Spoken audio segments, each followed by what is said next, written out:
The Navy forts would also prove suitable for broadcasting, and ex-Army Major Roy Bates had his eye on this one, the Knock John Fort.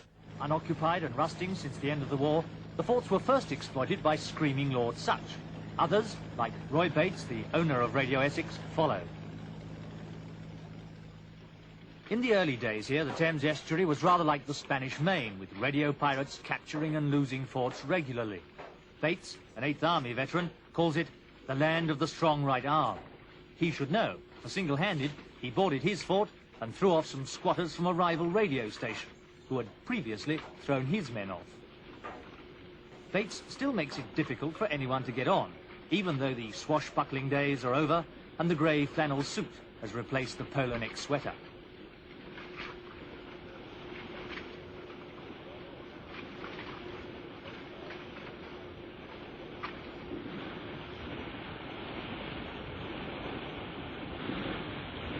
The DJs on Radio Essex may not be highly experienced, but they certainly pull their weight.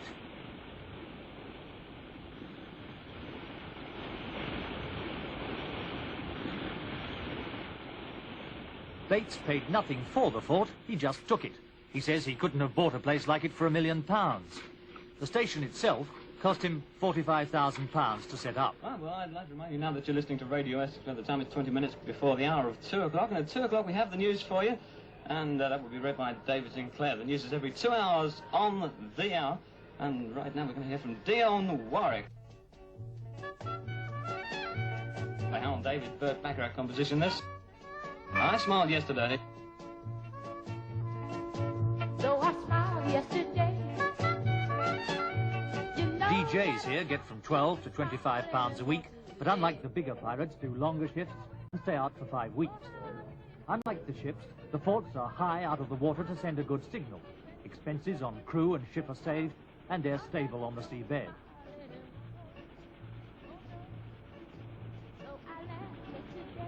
The fort armaments wouldn't be much use to the pirates if the Ministry of Defence did decide to repossess the forts.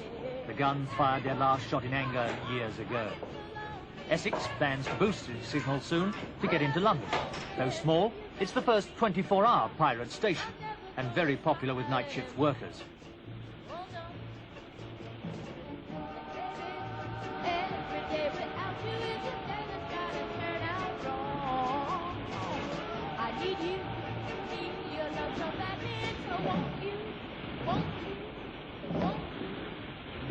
Bates claims his station is now running third in Essex to London and 390, and is optimistic about prospects.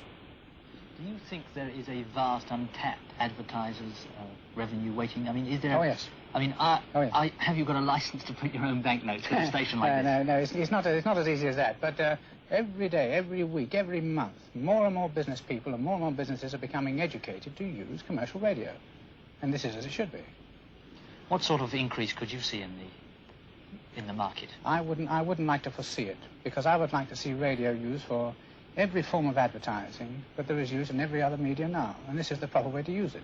Free air should be used to advertise every commodity that is used in the free press. Why do you think the government have failed to act then? Well, I think they've left it too late to act now anyway. I think if they acted now, they would lose a tremendous amount of popularity. We're doing a job that's needed. The public want us to do the job, so do businesses. And I think while this demand is here, we'll remain in business. By 1966, the pirates were operating 11 stations around the UK, 4 of them from forts in the Thames Estuary. The public demand and insatiable appetite for non-stop pop music was now attracting over 20 million listeners a week.